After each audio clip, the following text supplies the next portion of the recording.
Hello, fellow classmates. My name is Aiden Bean. Today I'm presenting the negative constructive speech, arguing against my own affirmative construction from the first policy debate.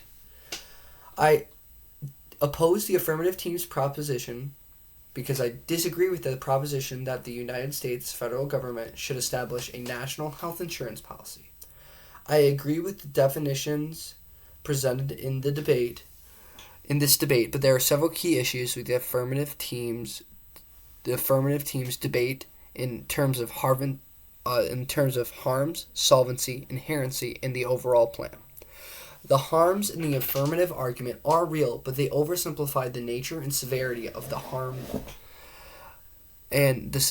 harms of the current U.S. health insurance system. First, the idea that the current U.S. health insurance system actively harms people by allowing millions of citizens to go uninsured is a severe misrepresentation.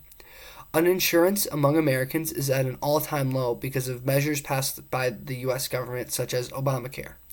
According to Census.gov in 2023, 92% or 305.2 million Americans had health insurance, either for some or all of the year. This report from Census.gov shows that a vast majority of Americans have access to routine health insurance plans. Lack of coverage isn't always the result of system failure as well, but of individual non-enrollment, immigration status issues, or the refusal of employer coverage.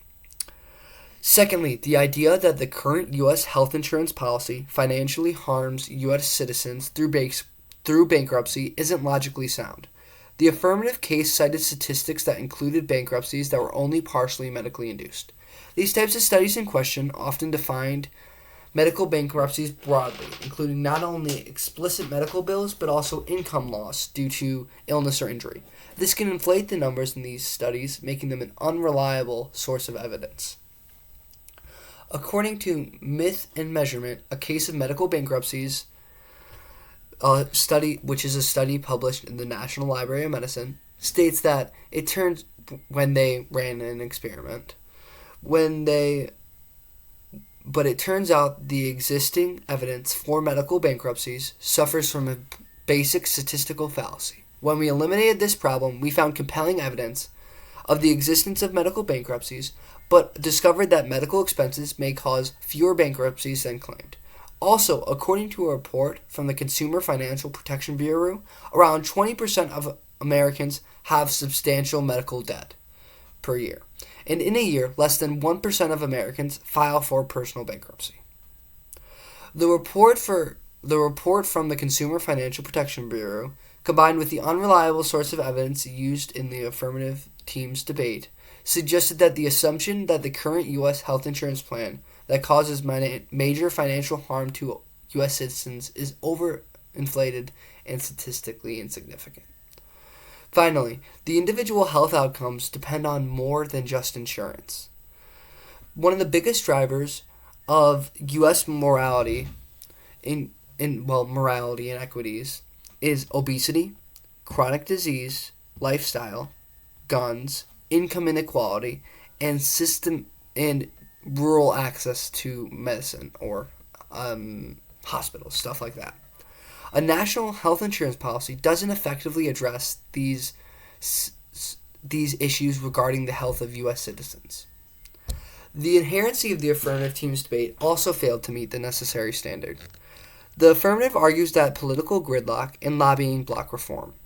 The affirmative shows only that reform is slow and not impossible. Incremental reforms are already occurring throughout the nation. Some examples of this are the expansion of ACA subsidies, medical expansion in most states, and price transparency laws. Inherency requires proving that the system cannot improve without the proposed policy. Instead, the actions of the government today shows that the system is reforming, albeit slowly. Finally, the solvency of the affirmative claims has several issues. First, giving everyone health insurance doesn't guarantee medical access. Countries that have national health insurance, like Canada, also has several issues preventing medical access, like appointment backlogs and shortage of primary care physicians. There's no guarantee that the U.S. system will guarantee medical access. Also, a national health insurance policy in the U.S. isn't guaranteed to lower health insurance costs. The administrative savings are speculative and not solid. And government-run plans also faced cost overruns, long wait times, and budget caps, which can affect the cost-saving measure of applying a universal health insurance policy. There are also several disadvantages to the affirmative team's proposal that the United States federal government should establish a national health insurance policy. The proposed plan by the affirmative would replace private insurance for basic medical services with a publicly funded single-payer system. However, this single-payer system has many consequences. The implementation of the single-payer system would require a lot of federal funding. Urban Wire states in their most recent report, we estimate that the broad single-payer reform would increase federal government spending by $34 trillion over the 2020 through 2029 period. This is $34 trillion beyond what the federal government already spends on healthcare. This huge amount of government spending can lead to slowed economic growth and exacerbate the already insane federal deficit if the taxes don't keep up under the new supposed tax restructuring that will occur in the affirmatives plan. Another issue with the proposed plan is reduced medical innovation.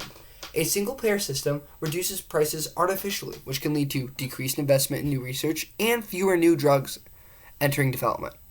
I will now take this time to propose a counterplan. I propose that the U.S. federal government establish a regulated multi-payer national coverage system. This would require all residents to have health insurance provided through either approved nonprofit or regulated private insurers, setting national coverage standards that guarantee essential benefits on all plans, expanding ACA subsidies to make insurance universally affordable, and this would also register insurers by capping administrative overhead and profit margins. Medicaid and Medicare would be streamlined into this new regulated system. This plan has several advantages over the single-payer system as proposed by the affirmative, as it achieves universal coverage without eliminating private choice and maintains incentives for innovation. The affirmative proposal fails to meet the burden on harms as they overstated and as their harms claimed were overstated and misattributed. The affirmative proposal fails to meet the inherency as reform is ongoing and possible. And the affirmative proposal fails to meet the burden of solvency as the single-player system can create new problems and does not guarantee improved outcomes. Meanwhile, we, the negative, provide compelling disadvantages such as reduced medical innovation and large amounts of federal spending to the single-payer system proposed by the affirmative, and a superior counterplan in the form of a regulated multi-payer universal coverage system that achieves universal coverage without the destructive consequences of the affirmative's proposal. Thank you.